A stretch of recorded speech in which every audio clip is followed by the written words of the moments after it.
Salut tout le monde, bienvenue chez moi, bienvenue chez 3D Design et Impression. Donc aujourd'hui, je vous parle de mon projet, le projet pour la compagnie du recyclage de filaments.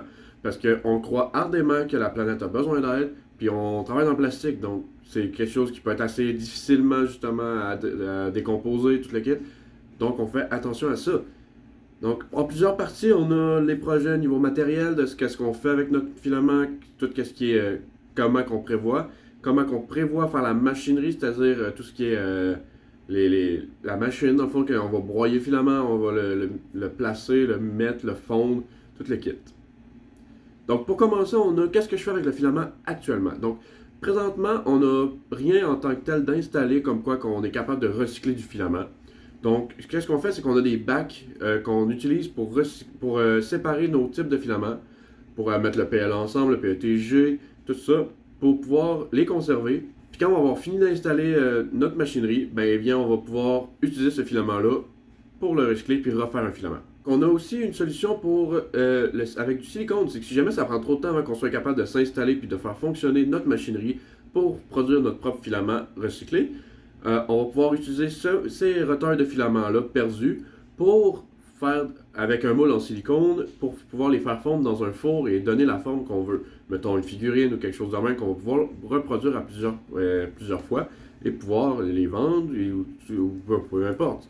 C'est tout dépendant de l'utilité. Si quelqu'un arrive et dit hey, on veut 150 de ce morceau-là, ben on va lui proposer. C'est veux-tu du filament recyclé?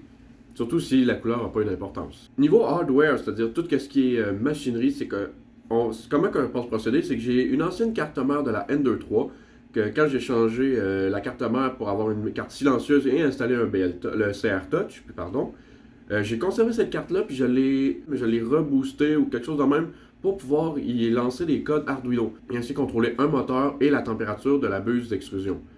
C'est-à-dire les morceaux de petits filaments, les petits morceaux je vais en parler par la suite, mais les morceaux de filaments vont pouvoir tomber, aller dans la buse chaude et ensuite sortir en un bon filament, tiré par la gravité et ensuite rouler dans un rouleau. Je vais probablement aussi changer bientôt la buse de la S1, c'est-à-dire la heatsink et toute la kit, puis je vais probablement réutiliser ça pour faire l'extrusion.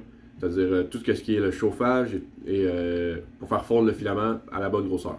Sinon, au niveau de ce qui est plus destruction, la partie préférée de ma blonde, si on peut dire, c'est que tous les morceaux de filament, ils sont évidemment en gros morceaux. C'est des prints qu'ils ont fait, c'est des supports, tout ça.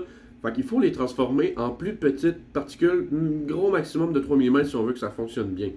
Pour ça, je vais avoir besoin d'un broyeur. J'ai recherché beaucoup de solutions. Je n'ai pas trouvé beaucoup. C'est tout ce qui est machinerie qui existe déjà. C'est du gros industriel et c'est très gros, très bruyant, prend beaucoup de place, puis j'ai pas besoin de ça. J'ai besoin de quelque chose de simple qui va qui va briser mon filament en plus petits morceaux, qui peut être maximum gros comme ça, juste besoin que mes morceaux rentrent dedans. Puis je vais, anyway, de toute façon, probablement les précasser pour avoir des plus petites formes, ça se casse mieux. Donc, j'ai commencé à modéliser, je vais vous mettre les images à l'écran. J'ai commencé à modéliser des schémas pour un shredder, un broyeur, que je pourrais faire laser cut, c'est-à-dire couper au laser dans du métal ou juste faire par quelqu'un pour pouvoir ensuite mettre un moteur avec un power, puis grinder. Probablement réutiliser le même power supply, tout dépendant le type de moteur que j'utilise, le même que pour faire fondre le matériel. Ben, si j'utilise pas les deux en même temps, ce ne sera pas un problème. Je vais aussi vous mettre à l'écran, j'ai probablement fait ça en post-production, ben, toutes les images des produits que j'ai présentement.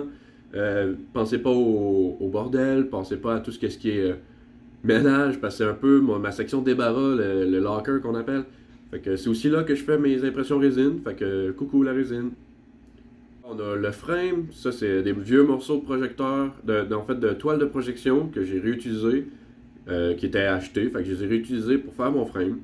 On va avoir l'entonnoir sur le bout, sur le top, qui va descendre vers la buse, la tête qui chauffe.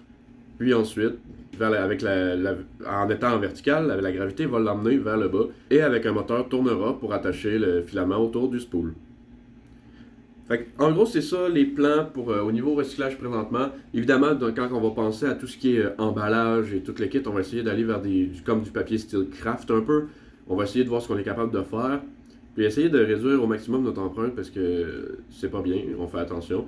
Fait que c'est tout pour aujourd'hui, c'est un petit overview de tous les projets au niveau recyclage qu'on a pour l'instant. Si vous avez des idées, parce que on peut pas penser à tout ici, si vous avez des idées, des suggestions, n'hésitez pas à les mettre en commentaire en dessous. Ça va beaucoup aider. J'ai beaucoup de trucs à penser pour réussir à faire fonctionner la compagnie, donc n'hésitez absolument pas. J'adore quand on me donne des suggestions parce que des fois c'est bien meilleur que ce que moi j'ai pensé. Donc en commentaire, un petit like ou allez voir les autres pages pour voir si les projets actuels sur lesquels on travaille, voir comment ça se passe et qu'est-ce qui s'en vient. Parce que oui, il y a des trucs qui s'en viennent. On a le lancement officiel bientôt. C'est prévu pour autour de juin-juillet, donc ça approche rapidement. Donc manquez pas ça. Puis je vous dis à la prochaine, guys. Merci d'être avec moi aujourd'hui.